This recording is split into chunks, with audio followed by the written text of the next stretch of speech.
My real issue, it feels like we never learned the lessons. In fact, many years ago, they came nicely. They came as Christian. They came as good people, trying to teach us the gospel. But we ended up in slavery. But this time around, they're coming with armies and guns and bombs. You still trust them without any sort of reassurance, any sort of security measures? Fellas, a recent development comes across as the Russian government is in a discussion. I think they have finished the discussion with the Sudanese government in order to establish a Russian military base in Sudan. I don't know if this is okay with you guys, having foreign nationals, foreign countries, foreign power installing their military presence in Africa. I don't know if people are thinking of the consequences of that. So, in a recent development, came as it established a deal with Sudan. Vladimir Putin seeks to revive Russia's global foreign policy clout and has turned Moscow's attention to the geostrategic Horn of Africa. Will Russia be able to expand its influence in the region amid China's economic sway and potential pressure from the United States? A recent development came as it is established that a deal with Sudan, November, which was signed on December 1st to run a military base in Port of Sudan on the Red Sea coast. In return, the Sudanese Navy will obtain Moscow support to search and rescue anti-sabotage missions and benefit from the Russian defense system installed on the site. So this is crazy because we have the Chinese that are occupying Djibouti, okay, the military base of Chinese army in Djibouti. We have another power, the Americans, that are also occupying Djibouti. We know they are in presence in Niger, in Cameroon, in many other places in Africa. So I don't understand what's the urge of having all these foreign nationals installing their powerful armies in our continent. What's the use of it? So the Chinese powers live in Djibouti. Apparently the reason why they're there is because they are there to fight piracy. The pirates that run across the coast of Djibouti all along, you know, the Canal Suez Canal. We all know that many years ago, boats used to leave Europe in order to go to India. They will traverse all the way down to South Africa, meaning Cape States, Cape Coast, and go all the way to India. And that was a strenuous way to commerce, a very difficult way to make money because they have to travel many months across Africa to go on the other side of the world. Therefore, they came up with a great idea looking to break this little area between Egypt and the sea,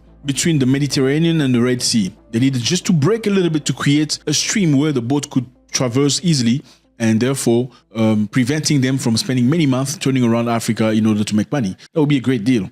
So that area belongs to Egypt, but for some financial reasons, the British got involved. They got invested into building the Suez Canal. But then they had the issue, a difference. They almost came into war because they could not agree on who's going to be running the thing, who's going to be making the most money. So right now, that's a very interesting place because most of the ships that comes to Europe and come across go through it. We have about 30% of ships around the world pass through the Canal of Suez. That's about 20,000 ships in 2021. That's a lot of ships. So it's a very strategic area to actually have your positioning. That's probably the reason why many of these countries, powerful countries, Russia, United States, and China, are trying very hard to have a bit of land, to have a space where they can operate. Now, the reason why the Chinese army is there is because they want to fight piracy, they say. Now, piracy, it's a very dirty word, right? When you hear people say, we are fighting pirates, what do you think? You think about criminals, killers, very negative people, right? Obscure people. But the reality is many Somalians say the reason why they become pirates is because these supposedly pirates are actually fishermen. So these fishermen have an issue because illegal boats come and fish their fish and finish it. So most of the fishing boats come from China and many other different countries. They come to that side of Africa. They throw nets in the ocean and fish most of the fish that they had, therefore pushing them out of business. Now, obviously, when somebody's out of business, what is he going to do? You're taking everything out of his mouth. He cannot feed his family. He cannot take care of his siblings. What is he going to do? He's going to become violent most of the time, especially if he knows that what you possess is something that belongs to him. That's one of the reasons why these guys become violent pirates. We can see that one of the main reasons China has its military on that side is because China consumes a lot of fish in the world. Chinese have been accused many times in several areas of Africa of stealing fish, including in West Africa, where they finish the fish in some areas of the coast of West Africa. So they do that very often. They have boats that have no matriculation. They go anywhere they want in the world and try most of the place they want in the world and take illegally the fish and just go away and sell it to the world market. That's one of the main reasons why a lot of Somalians have become pirates, because they want to make a living. They're trying to get back what has been taken away from them. So that will justify one of the reasons why the Chinese will want their force to be not far from the Horn of Africa. Now, the Americans are there. Why are Americans there? That's the big question. Why are Americans in the corner of Africa? Because of control. You know, we live in a world where the strongest people want to control everybody else. And in order to control, you need to be present.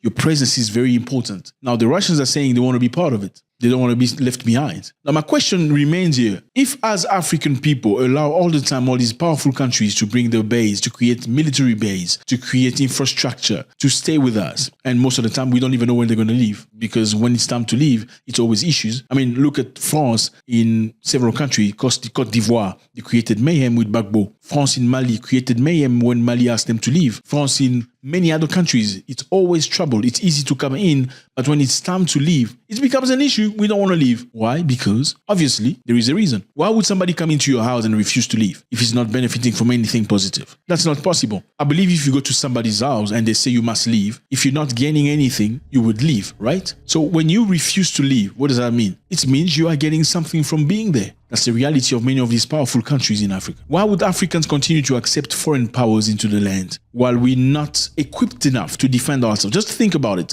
What if tomorrow these countries wanted to claim some part of the land? How do you defend yourself? Which African country has installed its powerful military in a foreign country? I don't know any of it. Which African country has decided, you know what, from now on, we're going to go to Turkey and install our military base? Which African country has said, from now on, we're going to go to Moscow or to California and install our military base for our interest? None of it. No African country has done it. I think it's real ignorance to believe that somebody will just come into your house and stay and be nice to you for no reason, for no apparent reason, for no advantage, for no benefit. Don't you think this is obvious? This is ignorance. The message here is, we understand that there must be a dynamic, there must be a level of equality, because you cannot just have NATO being strong while everybody else is weak. You need some sort of balance in order to have a balanced world. Not just one person must be strong. We need other people to be strong too in order to have a balanced world. You cannot be the house that hosts everybody who has no interest at heart for your benefit. And Africa should stop believing that anybody out there wants the good of Africa without any interest in return. It doesn't work, not in the world of today. President Obama paid about $63 million for extension of rent. $63 million only. That's a very little money for a country as big as Djibouti. I believe that us, Africans, need to understand where Africa is going, what type of power we're giving away by allowing foreign powers to install their military in our land. It doesn't work. I don't think any country out there in the world would accept that an African country bring its military power, even for training, to stay there for a long time. It doesn't exist. My real issue is it feels like we never learned the lessons. In fact, many years ago, they came nicely. They came as Christian. They came as good people trying to teach us the gospel, but we ended up in slavery. But this time around, they're coming with armies and guns and bombs. You still trust them without any sort of reassurance, any sort of security measures? Doesn't make any sense. This is colonialism 2.0, meaning this is another opportunity to recreate what was finished in the 1960s. Colonization. I think Africans need to open their eyes and see things for what they really are. What we're seeing here is powerful countries installing their military bases in Africa. And we know, as per history, many times countries have fought proxy wars in different countries. And those countries have lived the consequences of those wars. Why would you bring in the American base, the Russian base, the Chinese base in the same continent? What if they get into a real conflict? Who's going to pay the price? We are going to pay the price of it. How can we not be responsible enough to see that? Why would you bring into your house somebody you would be unable to ask to leave when that time comes? Why would you bring into your house someone too strong that you would be unable to ask them to leave if you got to that point? Who in his normal mind, who in his stable mind will bring into his house somebody too strong to ask to leave? You don't do that. You rather have them outside instead of letting them inside, because when they're inside, it becomes very, very difficult, extremely difficult, complex to ask them to leave. Wake up, Africa.